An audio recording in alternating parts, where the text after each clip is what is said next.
Untuk membentuk suatu bisnis yang sukses, tentu kita memerlukan orang-orang yang tepat untuk menjadi tim kita. Dan kita perlu menempatkan mereka pada posisi yang tepat pula. Terutama hal ini sangat penting jika mereka menempati posisi yang memiliki pengaruh, memiliki tanggung jawab yang besar, dan memiliki jabatan. Sebut saja posisi manajerial. Di posisi manajerial ini kita perlu menempatkan orang-orang yang tepat yang akan membuat perusahaan kita, bisnis kita semakin sukses. Lantas pertanyaannya, apa kriteria orang-orang yang tepat yang harus kita tempatkan di posisi yang memiliki pengaruh dan jabatan ini? Jawabannya adalah kita perlu menempatkan mereka yang punya kemampuan menjadi leader, bukan manajer.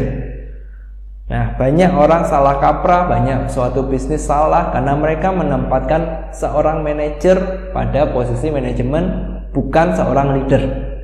Dan hari ini kita akan membahas apa sih perbedaannya manajer dan leader. Perbedaan pertama antara mereka seorang manajer dan mereka seorang leader ada pada hal yang mereka lakukan. Di mana seorang manajer umumnya mereka hanya mengelola, hanya mengatur kerjaan mereka dan tim di bawah mereka. Tapi seorang leader, mereka tidak mengatur, tapi dia memimpin timnya untuk bisa mencapai target yang ditetapkan. Lalu bagaimana membedakannya berdasarkan hal yang dilakukan? Hal yang paling simpel adalah seorang manajer pada umumnya dia akan berpusat pada apa yang dia pikirkan dan dia hanya memerintahkan timnya untuk bergerak menuju apa yang sudah dia tetapkan. Berbeda dengan seorang leader akan menetapkan tujuan berdasarkan ide terbaik yang dia dapatkan, entah itu dari dirinya sendiri atau dari tim yang dia pimpin. Nah, Anda mungkin sudah bisa menyadari perbedaannya. Seorang manajer akan memanage, akan mengelola, sementara seorang leader akan memimpin berdasarkan ide terbaik. Perbedaan kedua ada pada hasil yang akan dicapai. Jika tadi seorang manajer akan mengelola, sementara seorang leader dalam memimpin, maka ketika suatu hasil tidak tercapai, umumnya seorang manajer akan menyalahkan anggota timnya, akan banyak excuse, akan banyak alasan, entah apapun itu. Sementara seorang leader ketika dia tidak bisa mencapai hasilnya, maka dia akan mengambil tanggung jawab itu dan akan menyalahkan dirinya sendiri, bukan pada timnya.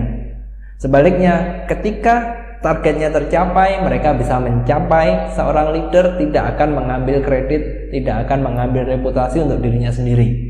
Tapi dia akan memberikannya kembali kepada timnya karena dia memimpin berdasarkan ide terbaik dan ini tidak selalu menjadi idenya. Sebaliknya, seorang manajer ketika berhasil mencapai target yang sudah ditetapkan, maka dia akan mengambil kredit itu untuk dirinya sendiri karena dia mengelola timnya mencapai target berdasarkan idenya.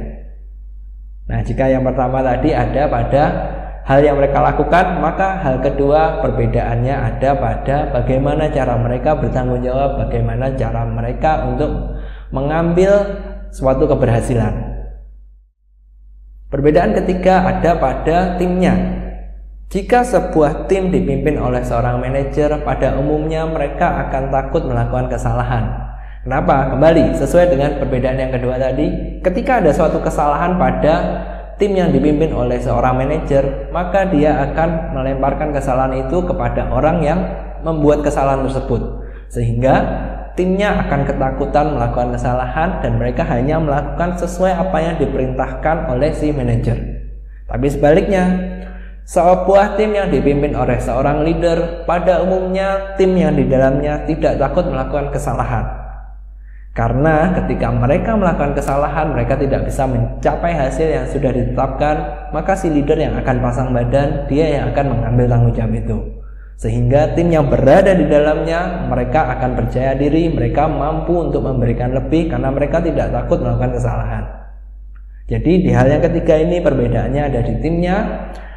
Di tim yang dipimpin oleh seorang leader, mereka tidak takut melakukan kesalahan, mereka akan bereksplorasi, mereka akan melakukan hal-hal yang unik, dan biasanya hal-hal seperti ini mampu memberikan hasil yang lebih bagus daripada tim yang dipimpin oleh seorang manajer, di mana di dalamnya akan berisi ketakutan untuk melakukan kesalahan, sehingga mereka hanya melakukan persis apa yang diperintahkan dan kemungkinannya untuk berkembang besar itu akan sangat kecil. Hal keempat yang menjadi pembeda masih berada pada timnya.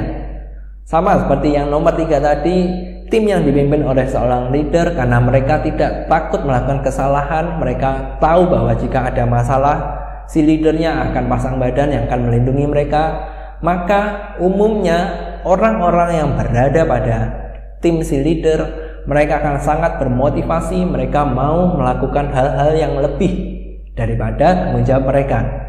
Kenapa? Simple, karena mereka tahu ketika mereka melakukan kesalahan, si leader akan melindungi mereka. Dan ketika mereka bereksplorasi, mereka melakukan sesuatu hal yang lebih dan berhasil, kredit, apresiasi akan diberikan kembali kepada masing-masing mereka, sehingga mereka akan begitu bersemangat bekerja, mereka akan begitu bersemangat untuk melakukan hal-hal yang lebih. Sementara tim yang dipimpin manajer, karena mereka takut melakukan kesalahan, mereka tidak akan improvisasi, sehingga umumnya mereka tidak akan melakukan hal-hal yang lebih dan mereka hanya takut, hanya akan melakukan sesuai job desk-nya dan berusaha untuk tidak terlalu diekspos, tidak terlalu untuk dilihat oleh semua orang yang lain. Kenapa? Simple, karena mereka tidak mau disalahkan. Nah, dari keempat hal ini, apakah sekarang Anda sudah bisa membedakan apa perbedaan terbesar seorang manajer dan seorang leader? Dan pertanyaan saya adalah, orang-orang yang Anda tempatkan di posisi yang memiliki jabatan, yang memiliki tanggung jawab yang lebih, apakah mereka seorang manajer atau mereka seorang leader? Perbedaannya akan sangat terlihat pada jangka panjang. Oke, jangka pendek mungkin tidak terlalu terlihat karena umumnya banyak manajer yang tetap mampu berprestasi.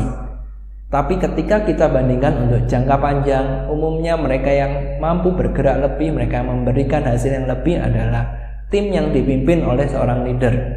Simple, karena ketika suatu tim itu mampu berinovasi, mampu berimprovisasi, maka biasanya hasilnya akan lebih. Sementara jika kita bandingkan tim yang penuh dengan ketakutan, hanya melakukan hal apa adanya sesuai job desk-nya, umumnya mereka hanya memberikan hasil yang itu-itu saja. Bukan berarti hal ini buruk, tidak. Mereka akan tetap melakukan pekerjaan yang baik, tapi apakah pekerjaan ini bisa melampaui apa yang diekspektasikan? Itu tanda tanya besarnya. Jadi jika Anda menginginkan bisnis Anda benar-benar maju, benar-benar berkembang pesat, pastikan Anda menempatkan orang-orang yang tepat pada posisi yang strategis, pada posisi yang penting. Dan usahakan Anda memilih mereka yang memiliki pengaruh, memiliki jabatan adalah seorang leader, bukan seorang manajer. Hai, nama saya Rossi, saya seorang business leader, dan jika Anda menyukai apa yang saya sampaikan hari ini, please tidaknya Anda share kepada partner Anda, kepada teman-teman Anda yang juga memiliki bisnis, supaya mereka bisa menempatkan orang-orang yang tepat, mereka bisa memberikan hasil yang lebih besar untuk bisnisnya, dan mereka bisa menjadi lebih sukses. Dan akhir kata, sampai jumpa di catatan saya yang berikutnya.